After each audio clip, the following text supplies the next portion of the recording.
गुंड निलेश घायवळ याचे धसांसोबतचे Suresh Dhas यांच्यासोबतचे video viral झालेले आहेत। कालच एनसीपी पदाधिकारी बिक्कडवर सुरेश धसांनी आरोप केले होते। बिक्कडवर धस यांच्याकडून खंडणी डीलिंगचे आरोप झालेले होते। याच पवनचक्की ठेकेदार नितीन बिक्कडला घायवळ गँगने धमकी दिली होती। या धमकीची एफआयआर न्यूज 18 लोकमतच्या हाती लागलेली आहे।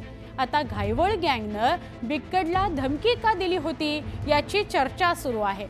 बीड जिल्ह्यात पवनचक्की प्रोटेक्शन खंडणीवरूनच संतोष देशमुख हत्याकांड प्रकरण घडलं।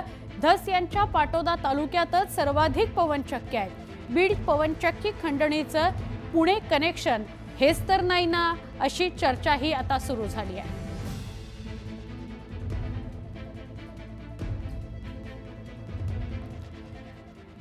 राष्ट्रवादी काँग्रेस अजित पवार या गटाचे पदाधिकारी आहेत नितीन बिक्कड यांच्याशी आपण बोलूया। नितीनजी, तुमची या संदर्भातली पहिली काय प्रतिक्रिया? विषय असा आहे की काल सुरेश धस जेव्हा बोलत होते तेव्हा त्यांनी बिक्कडवर आरोप केलेले होते। खंडणी संदर्भातले ते आरोप होते, खंडणी डीलिंगचे, आणि हाच बिक्कड ज्याला घायवळ गँगने धमकी दिलेली होती। नितीनजी, तुमच्याच संदर्भात काल वक्तव्य आलेलं होतं। हा मॅडम, ऐकतो मी। बोला ना, काय तुमची पहिली प्रतिक्रिया आहे? आज आमदार साहेबांनी वक्तव्य केलं आहे त्याच्याशी माझा काही संबंध नाहीये। मी पहिला ज्यावेळेस राष्ट्रवादी एकत्र होती त्यावेळेस पण सरचिटणीस म्हणून काम करत होतो, पदाधिकारी म्हणून, प्रदेश सरचिटणीस म्हणून। आणि आता मी पवार साहेबांच्या गटाला उपाध्यक्ष म्हणून आहे, प्रदेश उपाध्यक्ष युवक मध्ये। आणि पण आपल्यावर जे डीलिंगचे आरोप झालेले होते, खंडणी डीलिंगचे, ते आपण नाकारताय काय? नेमकं त्याबाबतचं पहिलं म्हणणं आहे तुमचं? माझं कसलंही या खंडणी डीलिंग मध्ये कसलाही माझा सहभाग नाहीये। मी कालच माझं आजतकला न्यूजला मी मुलाखत दिलेली आहे। आणि मी जर त्या डीलिंग मध्ये असतो तर आतापर्यंत त्या कंपनीने माझं नाव घेतलं असतं। आजही मी त्या कंपनीचा वेंडर आहे, माझ्याकडे सिक्युरिटी चालती माझी कंपनीत, आजही माझी सिक्युरिटी। पण घायवळ गँगने आपल्याला धमकी दिली होती, घायवळ गँगने।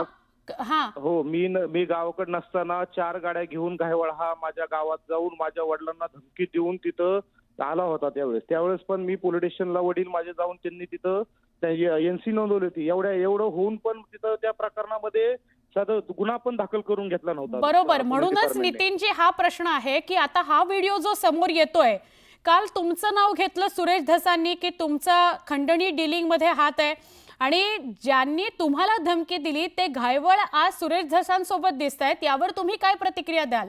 म्हणजे याचे अर्थ आता काय काढायचे? घायवळ त्यांचे आणि सुरेश धसांचे संबंध आहेत हा सगळं बीड आणि उस्मानाबाद जिल्ह्याला सगळ्यांना माहिती आहे। आणि सगळ्यात पवनचक्की सगळ्यात मोठा माफिया कोण आहे हा सगळ्यांना बीड आणि उस्मानाबाद तुम्ही कुणालाही चौकशी करा, त्याबद्दल तुम्हाला सगळी कोणीही माहिती देऊ शकतं त्याच्याबद्दल, की कोण खंडणी घेतं, कोण काय करतं, सगळ्यात कुठं कुणाला मारहाण करतात, कुणाला कुठं जाऊन खंडणी घेतात, हा सगळ्या तुम्ही बीड आणि उस्मानाबादमध्ये इन्क्वायरी केली तर तुम्हाला प्रत्येक जण सांगेल या विषयामध्ये। नितीनजी, मग आपलं काल सुरेश धसांनी नाव घेतलंय म्हणून इथे तुम्ही उत्तर देऊच शकता की या प्रकरणामध्ये नेमकं काय घडतंय? सुरेश धस तर इतरांवर आरोप करतायत, आणि हे जे सरपंच संतोष देशमुख हत्या प्रकरण आहे त्याच्या निषेधार्थ जे मोर्चे निघतायत त्या प्रत्येक ठिकाणी, परभणीत असो, काल पुण्यामध्ये खूप मोठ्या पद्धतीने सुरेश धस भाषण करतायत आणि इतरांवर आरोप करतायत। इतरांना आरोप करताय बरोबर आहे, पण धस साहेबांनी कमीत कमी त्यांनी एक विचार केला पाहिजे की ह्या प्रकरणामध्ये आपण स्वतः असताना दुसऱ्यांचे नाव का घेतात म्हणून। कारण सगळ्यात मोठी खंडणीची हे सगळं तुम्ही पाटोदा भागामध्ये पवनचक्की चालतात, तिथं कुणी खंडणी घेतली, काय केलंय, हे सगळे तुम्हाला सांगतो जे आहे ते गोष्टी सगळ्यांना माहित आहे तिथं। आणि माझं कुठलंही खंडणीमध्ये नाही, मी कंपनीचे 2-3 कंपन्यांचे मी वेंडर आहे, तिथं काम करतोय मी। आणि विशेष म्हणजे घायवळनी मला धमकी देऊन पण त्याच्यावर काही कारवाई करण्यात आली नाही यामध्ये।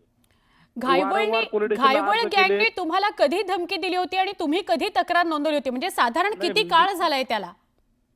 2-3 महिने होता असं मॅडम, 2 ते 3 महिने। बर। हो, आणि त्याच्यावर कुठलीही दखल घेतली नाही, कारण मोठा हात आहे त्यांच्यावर, त्याच्यामुळे कुठलीही दखल घेतली नाही। वारंवार मला धमक्या दिल्या, त्याच्यानंतर वारंवार मी पोलीस स्टेशनला कळवलंय, मी अर्ज केलेले, एसपींना केलेला आहे, परत आयजी साहेबांना केलेला आहे, तिथल्या लोकल पोलीस स्टेशनला केलेला आहे मी अर्ज, आणि मग वैयक्तिक म्हणजे माझ्या गावात येऊन धमकी दिलेली आहे. नक्की. नितीनजी, आपल्याला म्हणजे आपण तर थेटच म्हणताय की कुणाचा तरी हात आहे, त्याच्याशिवाय या घायवळवर कारवाई झाली नाही असं होणार नाही. आमचे प्रतिनिधी चंद्रकांत फुंदे आहेत, ते आपल्याशी बोलतायत. नितीनजी, चंद्रकांत. नितीन बिक्कड फुंदे बोलतो, रिपोर्टर पुण्यातनं. मला सांगा, तुमचे आणि घायवळांचा काय संबंध? त्यांनी तुम्हाला धमकी का द्यावी? काय संबंध आहे तुमचा? मी आतापर्यंत घायवळला कधी समोर भेटलेलो नाही, माझं कधी फोनवर बोलणं झालेलं नाही, कधी काही नाही झालेलं. पण कुठल्या तरी राजकीय नेत्यांनी माझ्याकडे पाठवून माझ्या घरी जाऊन तिथं मला धमकी देण्यात आलेली आहे. त्यावेळेस मी मुंबईलाच होतो, मी गावी नव्हतो. माझ्या वडिलांना धमकी दिली होती या विषयात. म्हणजे तुम्हाला असा आरोप करायचा की दसांनीच गायवळांना तुम्हाला धमकी द्यायला लावली, असं तुमचं म्हणणं आहे का? नाही, मी स्पष्ट नाही बोलू शकत, पण कुठल्या तर राजकीय नेता, कारण त्या घायवळचा माझा कसलाही अर्थार्थी संबंध नाहीये. मग तुम्ही एफआयआर का दाखल केली त्यांच्या विरोधात? मग माझ्या वडिलांना धमकी दिल्यामुळे मी एफआयआर दाखल केलेली तिथं. एनसी दाखल केली. धमकी देताना त्यांनी कारण सांगितलं असेल ना काहीतरी, का धमकी का दिली तुम्हाला? काय संबंध? त्यांचं तुमचं बांधाला बांध नाही, मग धमकी का दिली तुम्हाला? पुण्याचे गँगस्टर येऊन तुम्हाला धमकी देतात असं काय? पुण्याचे पवन चक्कीचा काही विषय आहे का? पुण्याचे गँगस्टर हे सगळे बीड आणि उस्मानाबाद मध्ये पवन चक्की माफिया आहेत. त्यांचे अनेकदा व्हिडिओ व्हायरल झालेत, पण तिथल्या राजकीय वरदस्तामुळे त्यांचं कुठलंही काही कुणी काही करू शकत नाहीये. उस्मानाबादमध्ये नाही करू शकत आणि बीडमध्ये पण नाही काही करू शकत. याच्या आधी प्रत्येक पवन चक्कीला मारहाण त्यांनी केलेली आहे. मारहाणीमधून प्रत्येक ठिकाणी त्यांनी दहशत माजवण्याचा प्रयत्न केलाय. याच्या आधी बी आता काही दिवसापूर्वी तुळजापूरला पण घायवळ गँगनी तिथं मसाई गावामध्ये पण धुडगूस घातला होता, काही आता 15 दिवसापूर्वी. मग तुम्ही या पवन चक्कीच्या व्यवसायात कसे उतरलेत? कारण तुम्ही तिथले ठेकेदार आहात, तुमच्यावरही आरोप आहेत, तुम्ही त्यातनं हे करता. कारण तुमच्यावर आता पवन चक्की आल्यानंतर पवन चक्क्यामध्ये खंडणीचं डेनिंग केलंय, त्याचं उत्तर काय? पवन चक्क्यामध्ये आल्यानंतर मी तिथला सरपंच आहे फकराबाद गावचा, आणि तिथं आल्यानंतर माझ्या भावाचं सिक्युरिटी लायसन होतं. त्या लायसनवर मी कामं करून तिथल्या लोकांना, पक्षाच्या लोकांना किंवा इतर लोकांना, गोरगरिबांना 300 ते 400 लोकांचा माझा स्टाफ आहे. जे लोक आहेत लोकलचे, त्यांना मी रोजगार मिळवून दिला याच्यामधून. आणि प्रत्येक गोष्टीमध्ये, राजकीय गोष्टीमध्ये मी प्रत्येक कार्यक्रम हे ते माझे सगळे चांगले असतात. माझ्यावर कुठलंही नाही. माझ्यावर 1.5-2 वर्षापूर्वी फायरिंग झाली होती पहिल्यांदा, त्याचाही कुठला तपास लागला नाही. आणि सुरेश दसांनी माझ्यावर आरोप केले की माझ्या पायाला गोळी लागली होती. त्या माझ्या कुठल्याही पायाला गोळी लागली नाही, त्याचाही तपास अजून पूर्ण कुठला झालेला नाही. आणि मी स्वतः 2 वर्ष झालं माझ्यावर एवढं होऊन पण मी स्वतः संरक्षण मागतोय, पण आजपर्यंत मला संरक्षण पण देण्यात आलेलं नाहीये. नक्की. चंद्रकांत, धन्यवाद. आपण प्रश्न विचारलेत नितीनजी यांना. नितीनजी, आपलेही आभार. आपण न्यूज 18 लोकमतशी बोलात. आपली काय भूमिका आहे, आपली काय बाजू आहे, ती आपण न्यूज 18 लोकमतवर मांडलीत त्याबद्दल. हे नितीन बिक्कड होते, ज्यांच्यावर काल भाषणादरम्यान सुरेश धस यांनी टीका केलेली होती. पुढची बातमी.